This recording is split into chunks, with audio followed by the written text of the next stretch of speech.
اعوذ بالله من الشیطان الرجیم. بسم الله الرحمن الرحیم. الحمد لله والصلاة والسلام علی رسول الله و علی آله و اصحابه و من والاه. اما بعد، السلام علیکم و رحمت الله تعالی و برکاته. قبل از هر چیز خداوند تبارک و تعالی رو بسیار سپاسگزاریم و تشکر میکنیم، چون صاحب نعمت هست، صاحب فضل هست، صاحب منت هست. هرچی بگیم کم گفتیم. همه کار خودشه، همه چیز خودشه. منشأ هر خیر و برکتی است، منشأ هر نور و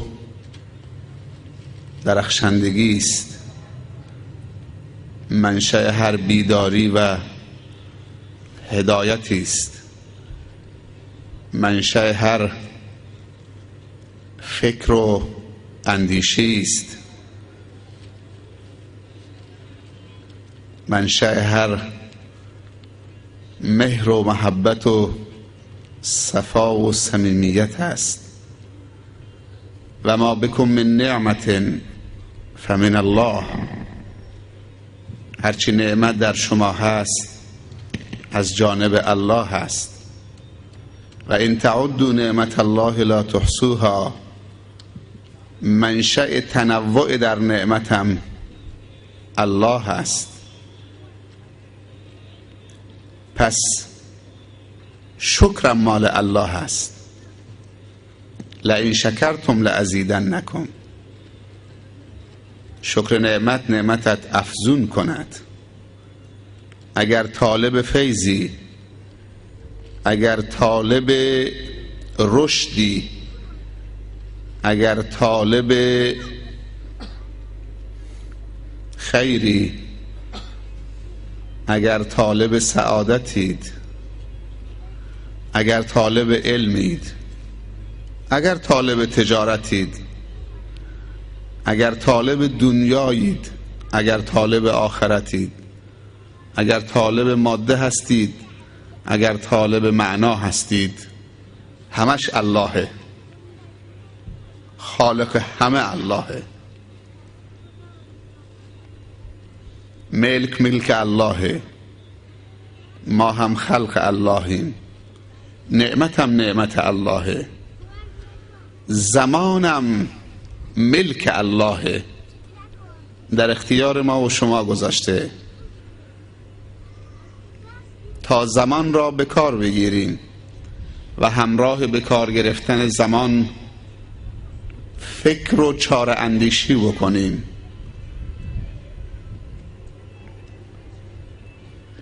و از امکانات بالقوه‌ای که در اختیار ماست برای رشد و توانمندی خود و هم نوعان خود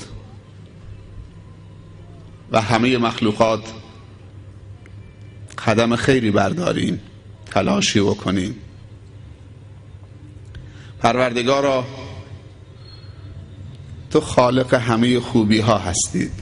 بیدک الخیر. پروردگارا، تو خالق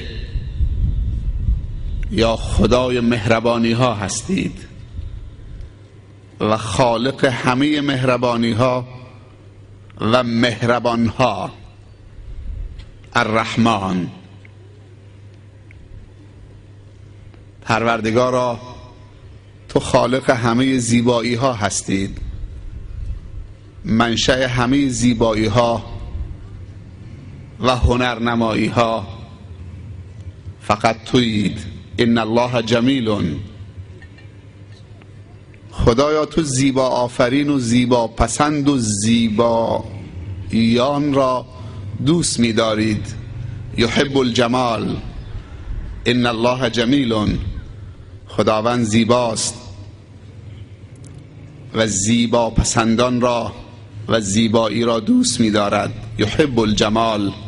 از زشتی ها بدش می آید، از زشت پسندان بدش می آید. هر وصف خوبی هست تو را سزد.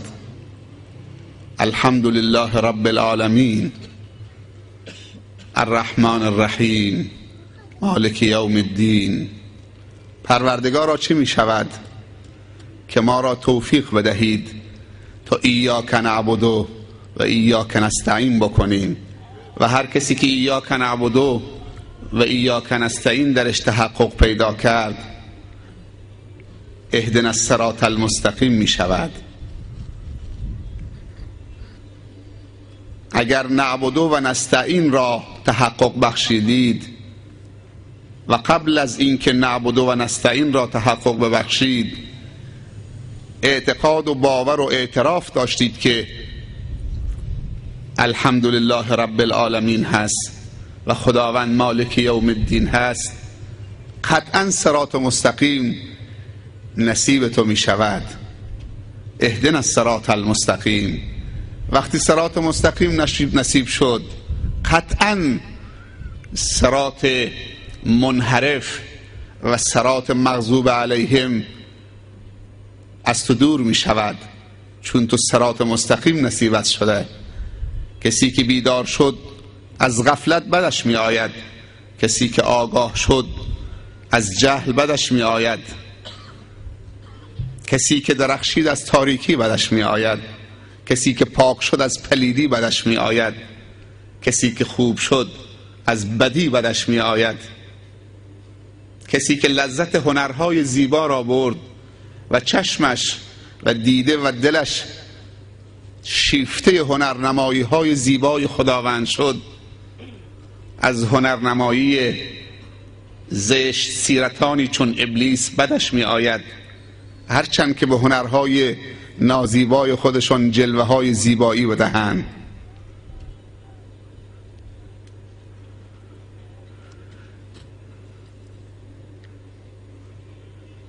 اگر این مراحل را طی کنیم چیزی نمانده است که فقط بگوییم آمین. ولا الضالین جوابش آمین هست. اگر آمین را گفتید و قبل از آمین با خلوص نیت خواندید به درگاه اون کسی که باید بخوانید، فاذکرونی، مرا بخوانید، نتیجه آمین استجابت هست. آمین. لبیک اللهم لبیک لبیک لا شریک لک لبیک ان الحمد والنعمة لك والملك لا شریک لک. قل هو الله احد الله الصمد لم یلد ولم یولد ولم یکن له کفوا احد. قرآن با ما سخن میگوید، یعنی الله با ما سخن میگوید. تو باید قبول بکنید که عبدید. اگر قبول کردی که عبدید قطعا قبول کردی که الله رب است. زمانی تو قبول نداری که الله رب باشد که تو عبد باشید. اگر تو عبد نشدید الله از ربوبیت خودش نسبت به خودت خارج کردی، گرچه الله رب است، تو بخواهی یا نخواهی، اما رب تو دیگه نیست، چون تو نخواستی الله رب تو باشد. تو ابلیس را قبول کردی که رب تو باشد به جای رب العالمین الله. پروردگار را کمبود نعمت نداریم، از همه طرف سرازیر است. ابر و باد و مه و خورشید و فلک در کارند تا تو نانی به کف آری و به غفلت نخوری. همه از بحر تو سرگشته و فرمون بردار. مشکل این قسمت آخره، شرط انصاف نباشد که تو فرمان نبری. امشب چه مجلس خوبیه، جمع شوید، بیایید دوباره خاطرات ایمانی گذشته را زنده کنیم با هم. چون شیاطین بیدارن و دشمنان بیدارن. حیف است که دوستان غافل باشن و بخوابن. شب خیز که عاشقان به شب راز کنن، گرد در بام دوست پرواز کنن. هر جا که دری بود به شب در بندن، الا در دوست را که شب باز کنن. گر در یمنی چو با منی پیش منی، ور پیش منی چو بی منی در یمنی. من با تو چنینم ای نگار یمنی، خود در عجبم که من تو ام یا تو منی. انسان وقتی به خاطر خدا همدیگر را دوست می دارد تعجب می کند، احساس می کند که از صمیمش، از اعماق و ژرفای قلبش و وجودش که برادرش، همکیشش، هم نوعش خودشه و اونه. انما المؤمنون اخوه رب اخ لک لم تلده امک. خیلی وقتا برادرها و خواهرایی برای تو پیدا میشوند که از مادرت زاییده نشدند، از مادرت به دنیا نیامدند.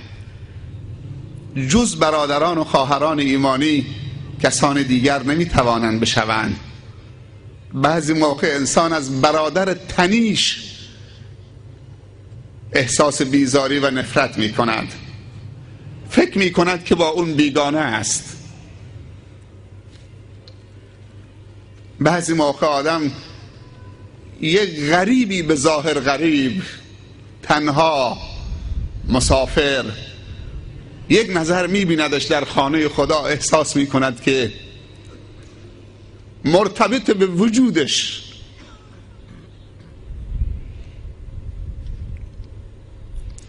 حیف نیست چنین مجالسی را با مجالسی که مملو از رذائل هست، مملو از آلودگی ها، سمعی، بصری، نظری، حسی، چنین مجالسی مملو از معنویات که برای ما رایگان مهیا میکنن، عوض بکنیم با مجالسی که باید شر و معصیت و رذیلت و نجاست و آلودگی و بی‌آبرویی را با پول بخریم. من به شما تبریک میگم، در انتخابتون موفق بودید. در روایات وارد شده که وای بر بندی که خداوند دوست دارد در اون مجلس او را پیدا کند و ببیند. وقتی به اون مجالس نظر می کند الله، در اون مجلس بنده خدا گم بشود، غیبش بزند. و وای بر حال بندگانی که خداوند دوست ندارد در مجالسی پیدا بشود، خداوند در اون مجالس اون بنده را ببیند و توسط فرشتگان ثبت بشود حضورش در اون مجالس. خداوند بر مجالس ذکر نگاه می کند، مطلع می شود، دوست دارد بندگانش را ببیند. در چنین مجالسی غیبت نخورید. هوا سرد نیست، امکانات فراهمه، ماشین و موتورسیکلت فراوان. مالکیت ماشین ندارید، کرایه ماشین دارید، سر جاده، قش، آدرس کجا؟ سراخی دادن که یک جای عروسی سالم هست. برادرمون عبدالواحد گفت نمیگیم اسلامی، خیلی ها از اسلام نمیدونم چه هراسی دارن، یا چطوری شده که مردم از اسلام هراس پیدا بکنن، چطوری شده که خداوند را یک هیولا و دیناسور تصور میکنن جوانای ما. نکنه تقصیر ملاهاست؟ شاید ملاها خدا را بد جلوه دادن، همیشه از شتر کور و مار و مور و عقرب و زبانه های آتش صحبت کردن. از رحمت خدا و زیبایی خلقت خدا و هنرهای زیبای خدا و رحمانیت خدا و رحیمیت خدا و تفکر پیشرفتی خداوند و علم مبارک خداوند و صفات کریمه و عظیمه خداوند برای اونها صحبت نکردند.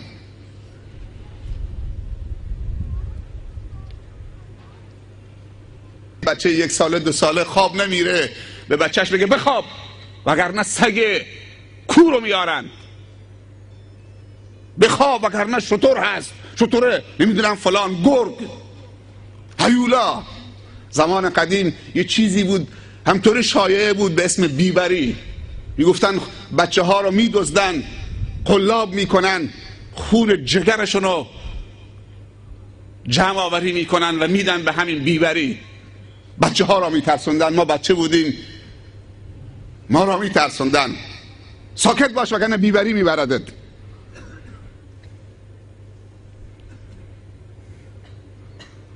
چرا نمیذاره جوانای ما با ربشون دوست باشن؟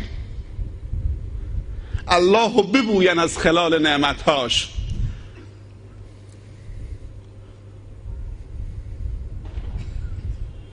گل خوشبو هم بویدنی است هم دیدنی است. یعنی الله سبحانه و تعالی به اندازه یک گل محمدی که پرپر میشه و مردم سر و کلهشون رو میشکنن که این گل رو ببینن و ببوین، یعنی الله به اندازه یک گلی که پرپر میشه ارزش نداره که به بچه هامون معرفی بکنیم الله گله، گل خوشبو و خوشرنگه. چرا اینطوری بندگان خدا از خدا وحشت دارن در صورتی که باید در آغوش خدا برن و دوست داشتنی هست و دوست بدارن؟ خدای ما خدای خوبی هاست، خدای عاطفه های زیباست، خدای زیبایی هاست.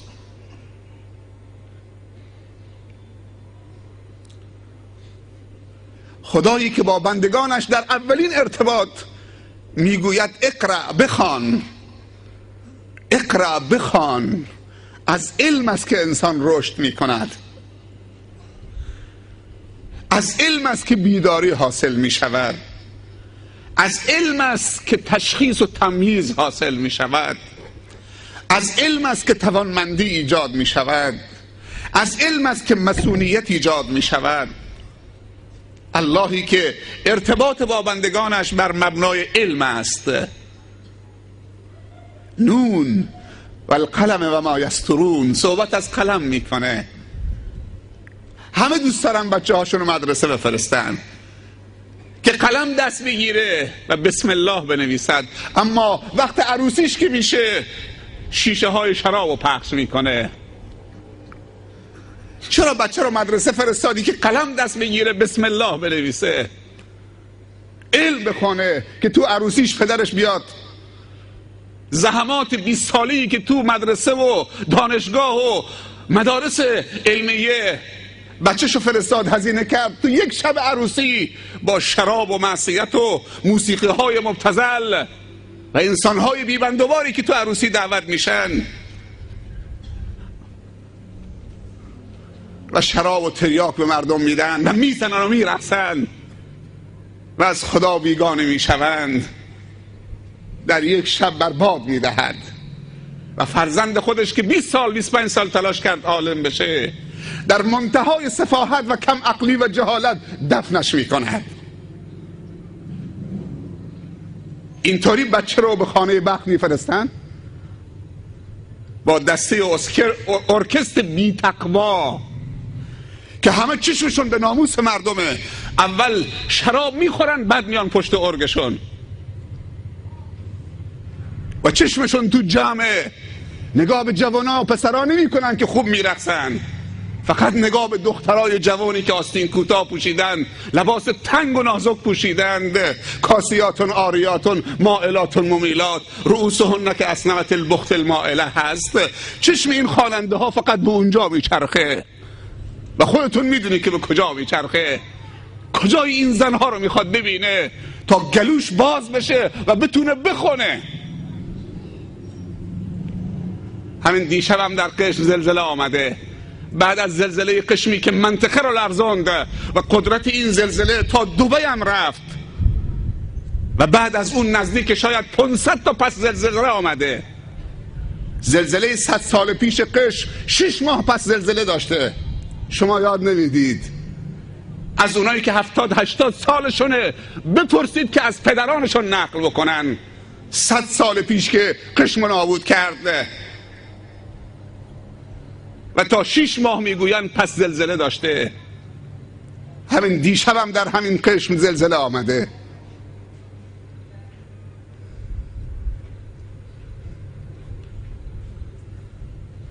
ولی خیلی ها غافلن. 4000 خانواده تو خیمه نشستن 4 ماهه. بازم ما پول داریم که شراب بخوریم؟ چطوری از دلمون در میاد که عروسی های غیر اسلامی برگزار بکنیم، عروسی های غیر سالم برگزار بکنیم؟ کشیدنی میخوای بفرما، نوشیدنی میخوای بفرما، کلتو گر کن بعد برو برس با ناموس مردم.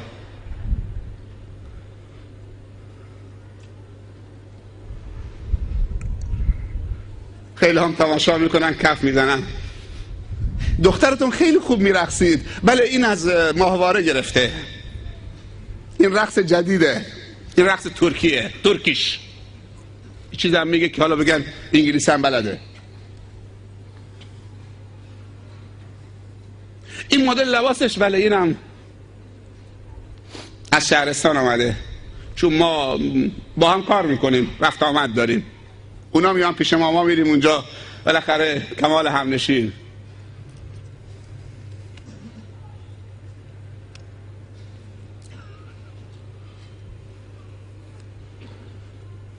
از کی باید تشکر بکنیم؟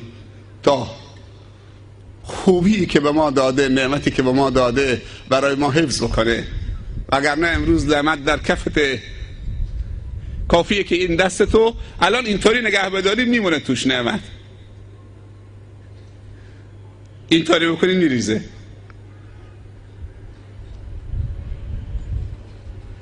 لیوانی که آب زلال توشه وارونه نکن، اینطوری نگهش بدار.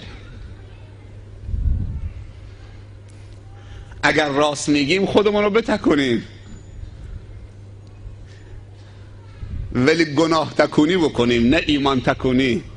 بعضی سر عروسی میرقصن، خودشونو میتکنن، هرچی ایمان تو بدنشونه، تو لاششونه میتکنن.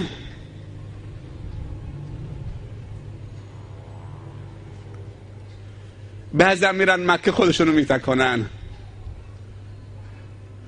جلو کعبه که ایستادن برای اولین بار بعد از 50 سال بدنش میلرزه.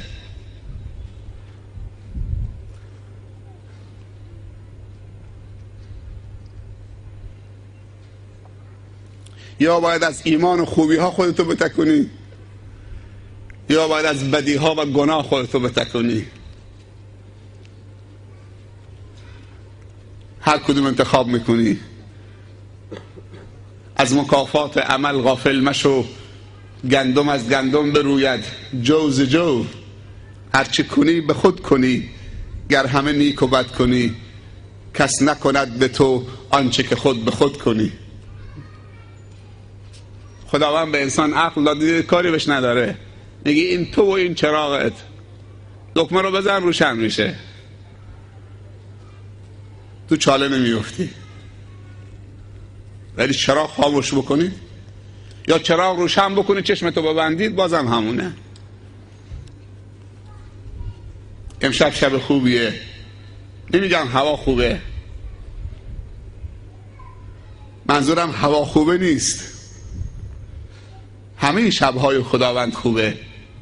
هر شب شب قدر است اگر قدر بدانید. همه روزهای خداوند خوبه.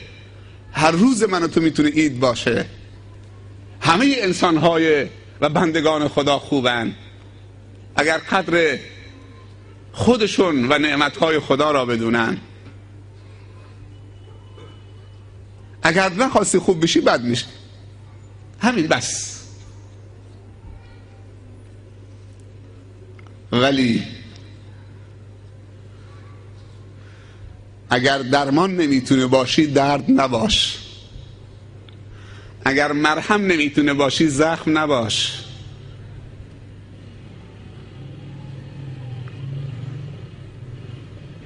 حدیث داریم که پیامبر صلی الله علیه و سلم میفرمایند من کان یؤمن بالله والیوم الاخر فلیقل خیرا او لیصمت. کسی که ایمان به روز قیامت، به خدا و روز آخرت دارد خیر بگوید، اگر خیر ندارد سکوت بکند، این زبان را به شر نگشاید. یک کلمه کوچک پرمحتوا با نیت خیر شاید جامعه رو متحول بکند و یک کلمه بد شاید پایه های ایمان را در سینه بلرزاند.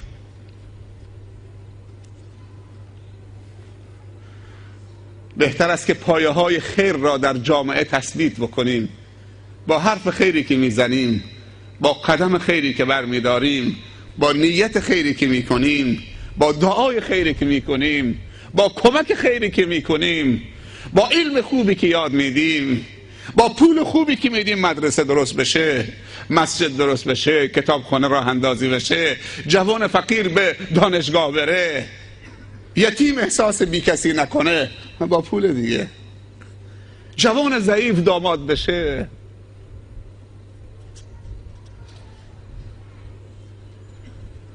چرا غافلیم؟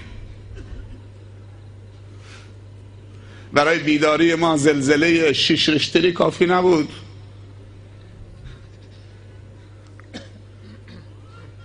سونامی میخوام.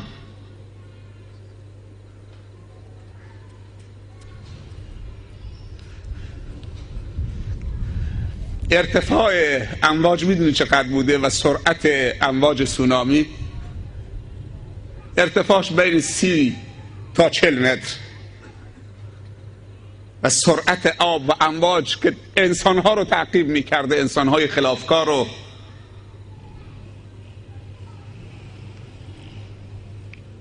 بین 600 تا 800 کیلومتر در ساعت. چطوری میخوای بدوی؟ 700 کیلومتر در ساعت سرعت داره تو رو تعقیب میکنه.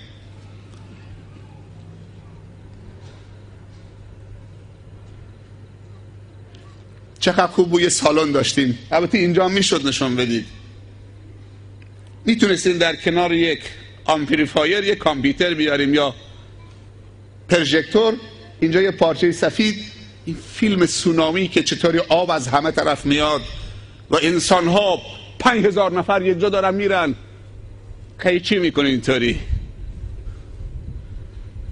قدرت خدا. اذا زلزلت الارض زلزالها، تو قش زلزله میشه، تو دبی میلرزه، از همین آب عبور کرده. میگفتن که دبی زلزله نمیاد، قش زلزله میشه اونجا میلرزه. قبلش هم زلزله بم، بعدش زلزله قش، بعدش زلزله آجاباد، بعدش زلزله بخش فین و بخشی از رویدر و بعدش زلزله برادران در لرستان، نزدیک 300 تا قریه.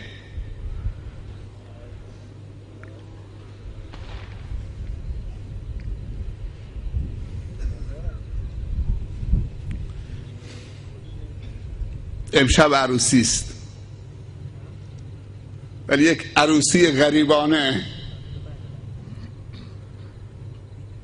امشب جشن شادی است ولی شبیه به ماتم میماند.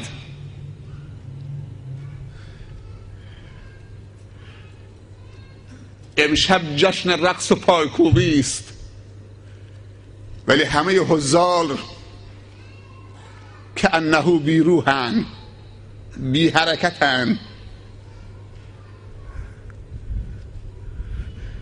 طوری شده که احساس میکنیم عروسی سالم یعنی ماتم، یعنی غریب، غربت، یعنی بی روح، بی نشاط، بی حرکت. چه احساس بدی به من دست داده.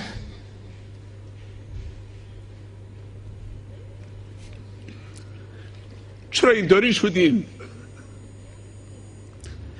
وقتی شراب بیاد، ناموسمون بیاد برقص جلو مرد نامحرم، احساس خوبمون دست میده، احساس میکنیم کلاسمون داره بالا میره، تو مردم وجاهتی پیدا میکنین، این نشانه کلاسه. چرا وقتی چادر از سر زنمون میفته احساس خوبی به من دست میده؟ وقتی چادرش کلوفتر میشه، چادر ناموسمون دخترامون کلوفتر میشه، لباسشون بلندتر میشه، کاملتر میشه، احساس بدی بده اون دست میده. به زنمون میگیم دنبالمون نیا، خجالت میکشیم. چه دنبالته؟ گونی پوشیده، همسرمه. مال چه دورانی دارید؟ زن از چه دورانی گرفتید؟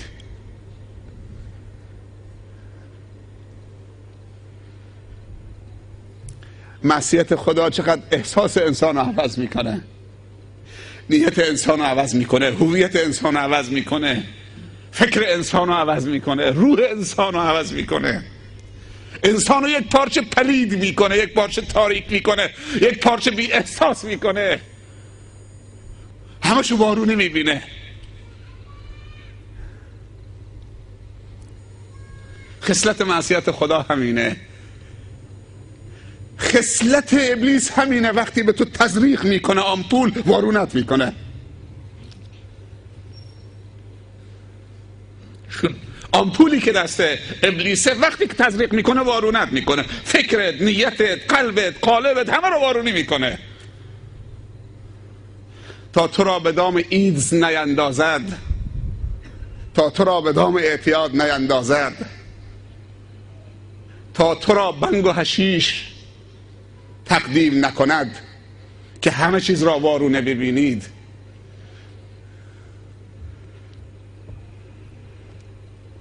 ولت نمی کند، به دام انداخته. متشکرم، جزاکم الله خیر. بچه شما پولم گرفتید اومدید اینجا؟ به من گفتن شما 50,000 تومان پول گرفتید. این بچه‌هایی که سرود خوندن به من گفتن 50,000 تومان اول بیانه گرفتن. این بچه‌های کوچک گرفتید یا نگرفتید؟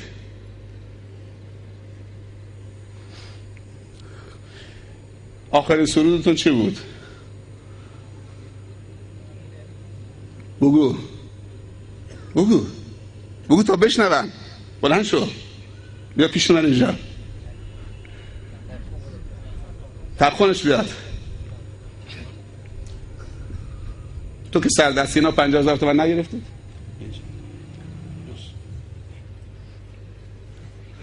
چه خوندید براشون؟ آخرین سرودت؟ درباره خدا. میگه درباره خدا خوندم. قدش نگاه کنید، آدم با خجالت بکشه وقتی ریشش سفید میشه، میره سر عروسیش مشروب میاره پخش میکنه. چند سالته؟ 13 سال.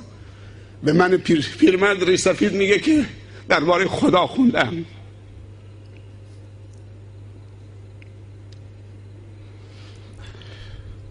چی خوندی درباره خدا؟ من خوب گوش میدادم. من دارم میلرزم، تو که نباید بلرزی. من سر تا پا گناهم، تو که هنوز بالغ نشدی، 13 سالت، از چی میترسی؟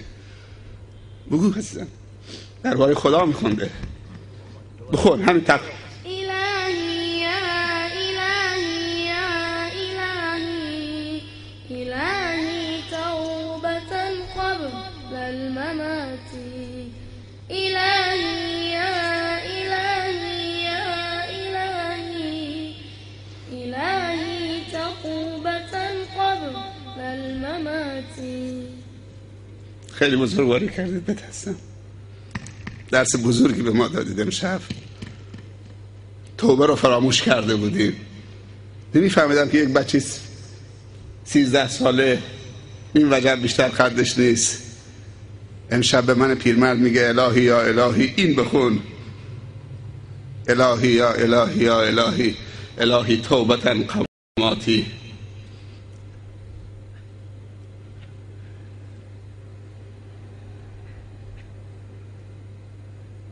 شاید اینا که سرودم خوندن اکثرا بچهای فقیر باشن، از نظر مالی ضعیف باشن، ولی هیچ کدومشون نگفتن که ما 10 نفریم، نفر 2000 تومان و ما باید تا سرود بخونیم. ولی اون لوتی که میاد، اون خواننده بی نماز و بی تقوایی که میاد، اینا نماز عشاشون هم خوندن، با وضو آمدن از تو مسجد آمدن. من قطعا میدونم. برو عزیزم، برو که تو سخنرانی کردی نه من.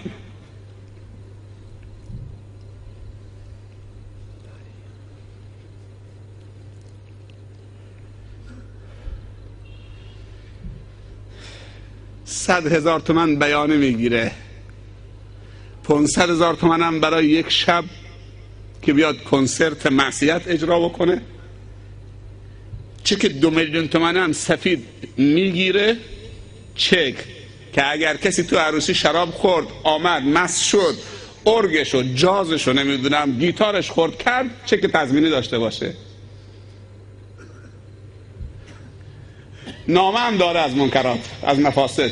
ما میخوام عروسی برگزار کنیم، شادیه. چی میگی؟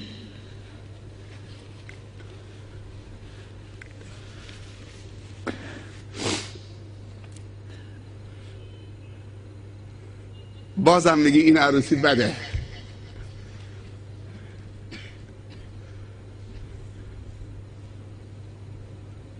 پول داری؟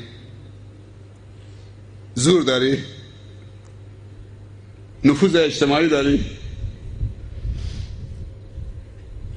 جیره خور داری؟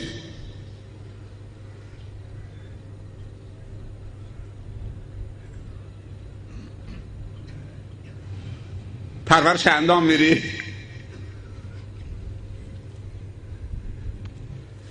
دنیا میدانی است برای به نمایش گذاشتن هنرهای زیبا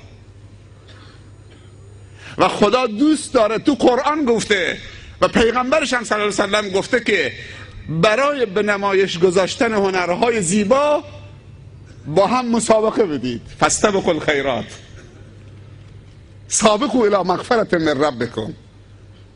تعبیر دیگه بکنم، دنیا میدانی است برای به نمایش گذاشتن شکر خدا. شکر از خودت نشان بده. پیامبر صلی الله علیه وسلم میفرمایند خداوند دوست داره هر نعمتی که تو استفاده کردی آثار اون نعمت در زندگی تو ببینه، در حرکات تو ببینه، در سکنات تو ببینه، در نگاه تو ببینه. آثار نعمت میخواد بر تو ببینه. کجاست آثار نعمت؟ یقه باز کردن این آثار نعمته؟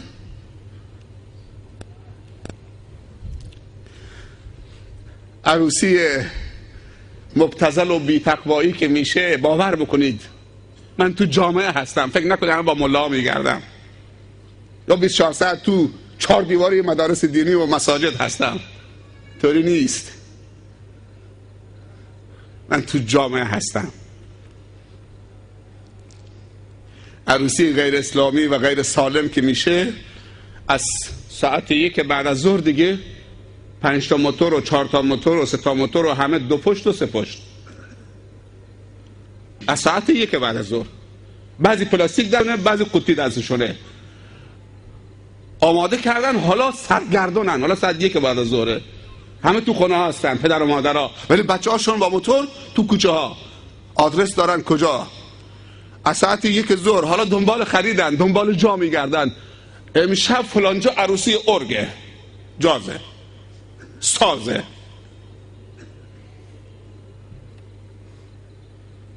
ساعت 2 شد، ساعت 3 جا پیدا میکنن، 10 نفر با هم میشینن میخورن. دونگی دیگه هر کسی چیز آورده، یکی قوطی آورده، یکی پلاستیک آورده، یکی هم دیگه نمیدونم چه بهش میگن، خودشون میگن این چیزایی، میترسم بگن دیگه، بگن شیخ هم باشون شریکه، از بس که دیگه من باشون شریک نیستم، ولی خب من میشناسم بچهای ما هستن. وقتی که حالشون دیگه عروسی تمام میشه، بعضی هاشون که حالا خیلی با هم صمیمی هستیم درد دل هم میکنن.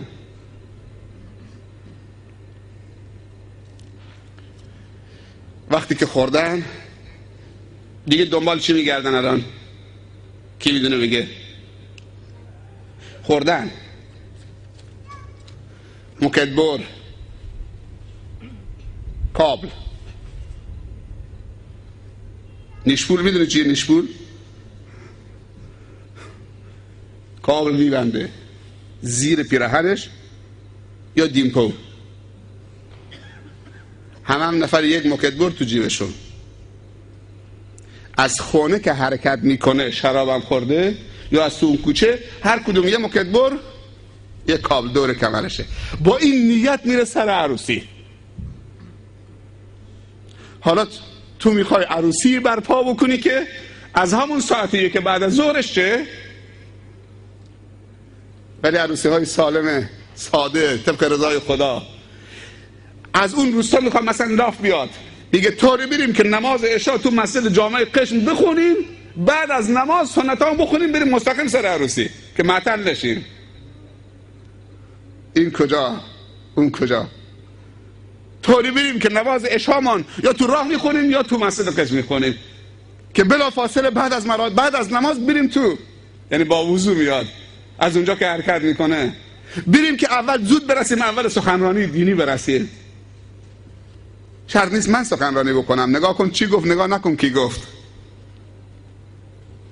شیخ امینی میخواد صحبت بکنه، شیخ انصاری میخواد صحبت بکنه، شیخ کاملی میخواد صحبت بکنه. ما نگاه بکنیم چی گفت، نگاه نکنیم کی گفت.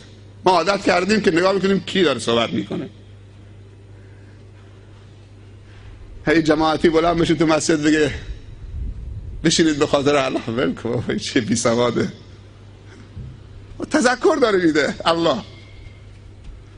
تو بنگلادش هم ما دیدیم طرف اصلا نه عربی بلد بود نه فارسی، بنگالی سلام علیکم گریه میکرد، سلام علیکم یعنی السلام علیکم، بعد دستی بلند میکرد با آسمان، الله الله الله، دعا نه ترجمه میخواد، الله سلام علیکم دعا، نه ترجمه نمیخواد که.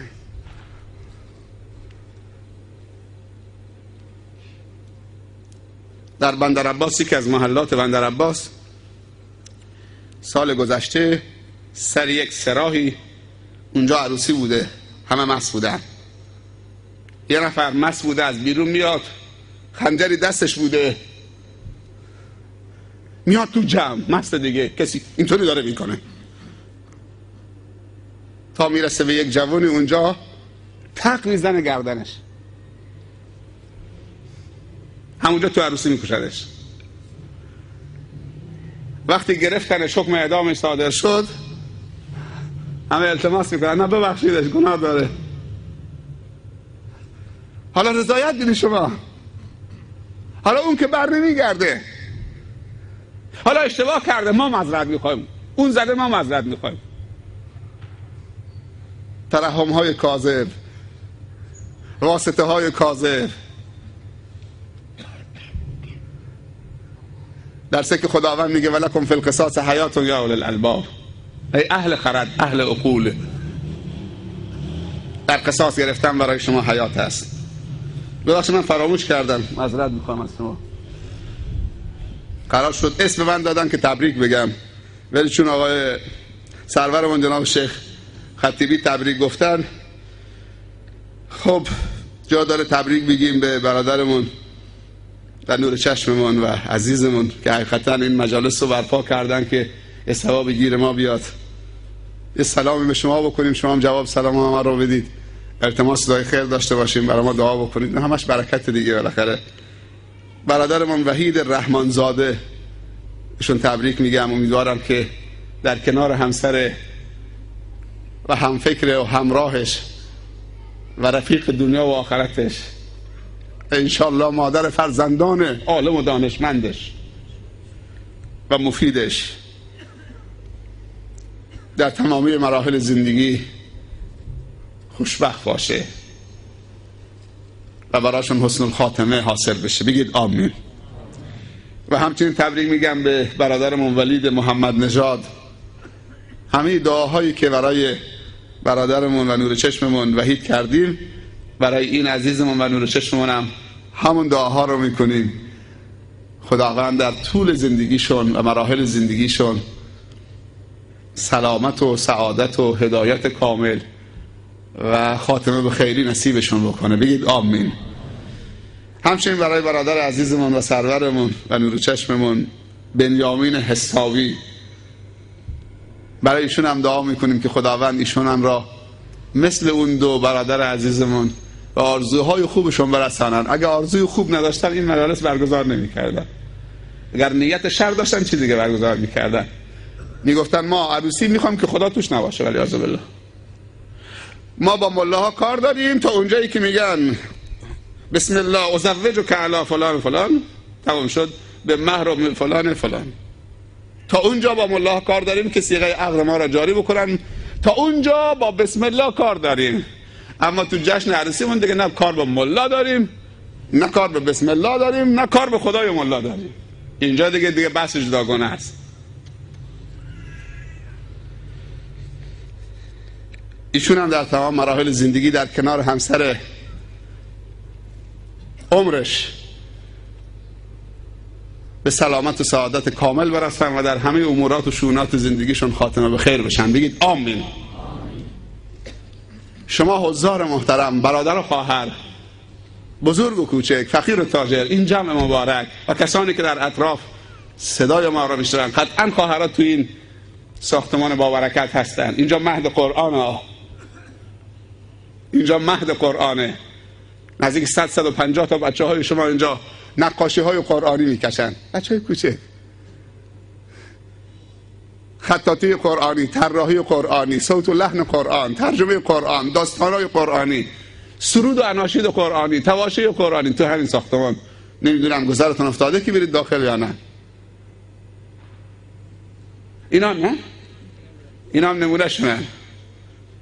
بالاخره یه خبری هست که اینا آمدن، پس از این در داخل شدن، اینا رو یاد گرفتن، از این در خارج شدن، دارن عملی میکنن. چقدر پدرشون خوشحاله الان. باور کنید میگم پسر منو بلند کرد، از این سوال کرد، چقدر خوشحاله. بعضی از عروسی های اسلامی پدر نشسته، یه وقتی یه پسر میاد در خونه چور میزنه یا مسته، در خونه میاد، تا چشمی به پسرش میفته سرش میندازه پایین، خدا نکنه که بیاد داخل، آبروم رفت.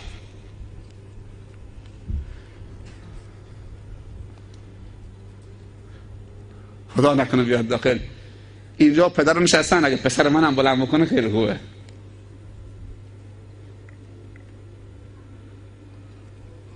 خدا برای همه است، این مراسم هم برای همه است، خرجم نداره، تکلف هم نداره، هم یک نواختن.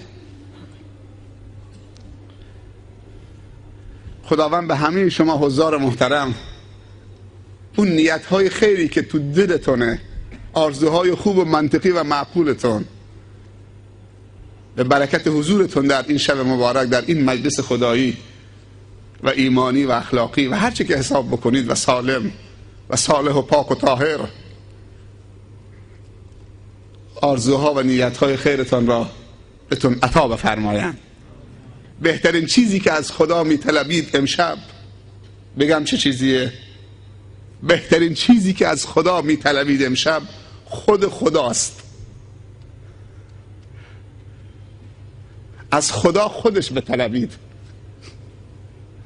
نگه به من پول بده، به من ماشین بده، به من زن بده، به من فلان بده، به من مغازه بده. بگو به خودت به من بده.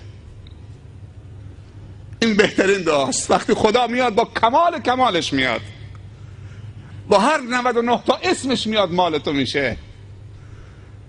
از خدا رو به طلب. اگر خودشو به داد، دنیا و آخرت به داده، ماده و معنا به داده، علم و عمل به داده.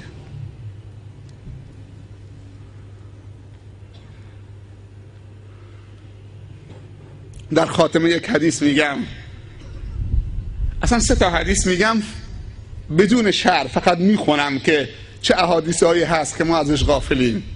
اولین حدیث، پیامبر صلی الله علیه وسلم میفرمایند الناس معادن کمعادن الذهب والفضه. انسانها، مردم مثل معدنها هستند، چون معدنهای طلا و نقره. بیام این معدن‌ها رو کشف بکنیم. هر کدوم از شما یک معدنه. وقتی یک معدن طلا کشف میشه چقدر طلا ازش، چقدر سکه ازش، چقدر شمش ازش استخراج میکنن. هر کدوم از شما یک معدن هست، معدن طلا و نقره. عجب استعدادهایی تو شما هست، عجب شمش‌های ارزشمند و گرانبهایی داخل شما هست، تو این کله شما هست. روانشناسا متوجه شدن، میگن هر انسان یک پروژه است، ولی قرآن میگه انسان‌هایی هستن که هر ثانیه‌شون یک پروژه است. انسان‌هایی هستن که هر ثانیه عمرشون یک پروژه تولید میکنن برای بشریت. کشور ما کم نداره، غرب و مات و مبهوت کرد، خواب از اروپا گرفت. تفاوت دانشمندان ایرانی و دانشمندان غربی این که دانشمندان ایرانی در سن 30 سال تا 35 سال و 40 سال نوابغ دنیا شدن و به کشفیات بزرگ دست پیدا کردن. سن دانشمندان هسته‌ای ایران عزیزمون باور بکنید بین 30 تا 40 ساله. یعنی هنوز 40 سال دیگه وقت دارن که اینا هر چی در این کلشون هست گنجانده شده بریزن بیرون. دانشمندای غرب همه 70 سالشونش، 65 سال، 70 سال، 75 سال. اونا مردن دیگه چه هست؟ باید علم شنگ را بندازن. جوان 30 ساله مبتکر میشه، اونم تو اتم، تو مسائل هسته‌ای. پیامبر درباره ما گفته لو کان العلم منوطا بالثریا لتناوله رجال من فارس. اگر علم و دانش در ستاره پروین بود، مردانی از ایران زمین به اون دست پیدا میکردن. در خود آمریکا فقط بیش از 6000 متفکر ایرانی وجود داره. در خود آمریکا، بس فقط آمریکای تنها، بیش از 6000 متفکر ایرانی در مراکز حساس پژوهشی دارن کار میکنن، مراکز حساس علمی، تو دانشگاه ها، تو ناسا، تو مراکز تحقیقاتی، تو لابراتورها، جاهای حساس غرب، فقط در آمریکا. این آمار من نمیدم، این آمار نماینده ایرانیان مقیم آمریکا در کنگره پژوهش مبتنی بر جامعه سراسری در اردبیل که از آمریکا دعوتش کرده بودن، اونجا آمار داد. گفت بهترین مهاجرینی که به غرب هجرت کردن و اروپا ایرانی ها هستن، باقی همه اوباش و اراذلن. ایرانی ها هم از نظر اقتصادی قویان در اونجا و هم از نظر علمی. فقط در آمریکا بیش از 30,000 متفکر ایرانی. ببالید به خودتون. الناس معادن که معادن الذهب و الفضه.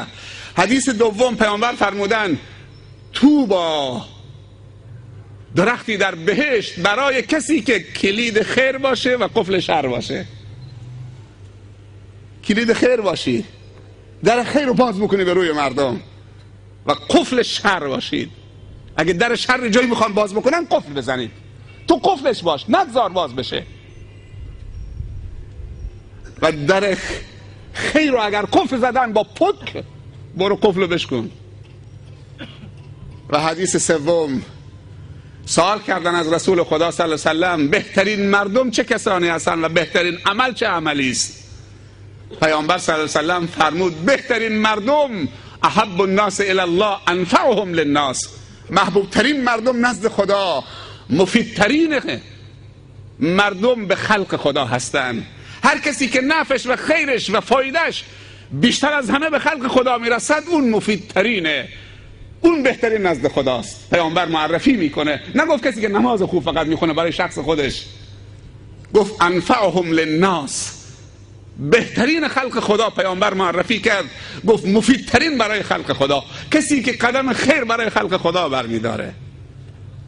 و گفت بهترین عمل چه عملی است؟ باز پیامبر ارشاد فرمود سرور تدخله علی مسلم، یه خوشحالی که بر قلب مسلمانی وارد بکنی، یه دلی رو خوشحال بکنی، اشک رو پاک بکنی، لبخندی رو جاری بکنی. صورت غم دیده رو دوباره بشاش بکنی، ناامید شده رو نوازش بکنی، یتیم رو نوازش بکنی که احساس بی پدری و بی کسی نکنه. سرور تدخلوها علی مسلمین، خوشحالی که بر دل مسلمانی وارد میکنید. جزاکم الله خیر از اینکه حوصله کردید. از همه شما تشکر میکنم. من دعای خیر میکنم که انشالله خداوند به این انجمن مبارک، انجمن محسنین جزیره قشم، توفیق بده که انشالله از جوانو حمایت بکنه. اونایی که میخوان دانشگاه برن هزینه شون بده اگه ندارن، از دانش آموزای ضعیف، از دانش آموزای یتیم، از جوانایی که میخوان ازدواج بکنن. قبلا هم من گفتم در طول سال 4 بار انجمنها اعلام بکنن. بس نیست که حتما فقیر بیاد شرکت بکنه. انجمن اعلام بکنه در طول سال هر 3 ماه یک عروسی جمعی، هر 3 ماه 20 تا 30 تا 50 تا از کل جزیره، اصلا تو استادیوم از منطقه آزاد بگیرید اونجا برگزار بشه. تاریخ بدن، در تاریخ فلان 3 ماه فلان تاریخ عروسی جمعی میخواد برگزار بشه، فقیر و تاجر با هم، هر کسی دوست داره بیاد ثبت نام بکنه. یک دفعه میبینی 50 تا داماد جمع میشه، همه شربت و شیرینی، یه خرج، یه سخنرانی، گروه های سرود، بعد هم دست هم میفشاریم و به هم دیگه تبریک میگیم و هم دیگه رو با آغوش میکشیم و برای هم دیگه دعا میکنیم و میریم دنبال کارمون. همینجور حرارت داریم، انرژی داریم، ایمان داریم تا 3 ماه بعدی، دوباره 3 ماه بعدی، دوباره اعلام اطلاعیه، دوباره 100 تا داماد دیگه میان ثبت نام میکنن. وقتی دیدید که در سال 200-300 تا عروسی شده سالم، یک جا خیر و برکتش هم زیاد. و تو همون جلسه برای هر کدوم یه تفسیر نور، یک کتاب ارزشمند هدیه بدید. ما همه عادت کردیم که هدایامون حتما 6 تا لیوان باشه، یه سرویس ظرف باشه. مگر نمیشه که به عروس و دامادا یک کتاب تفسیر هدیه بدید؟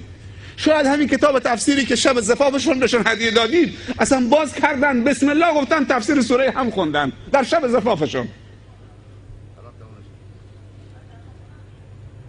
این کارو بکنید، به عروس و داماد تفسیر هدیه بدید، کتاب ارزشمند اخلاقی خوب هدیه بدید. شاید همون کتاب همون شب تحولی در زندگیش ایجاد کرد. جزاکم الله خیر. موفق و مؤید.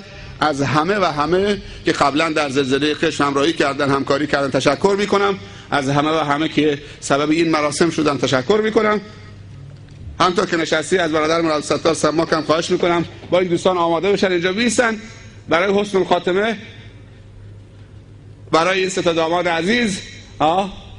اون یه شعر پایانی دارن وقتی که 3 تا دامادا میان همراه با دعاست و یه سری چیزها انشالله بخونن و دیگه هر کسی دست دامادش بگیره و توکل به خدا، ما میریم دنبال کارمون. جزاکم الله خیر. موفق و مؤید سربلند. خاشعة عاملة ناصبة تصلى نارا حامية تسقى من عين آنية ليس لهم طعام إلا من ضريع لا يسمن ولا يغني من جوع وجوه من الناعمة لسعيها راضية في جنة عالية لا تسمع فيها لاغية فيها عين جارية فيها سرر مرفوعة وأكواب موضوعة ونمارق مصفوفة وزرابي مبثوثة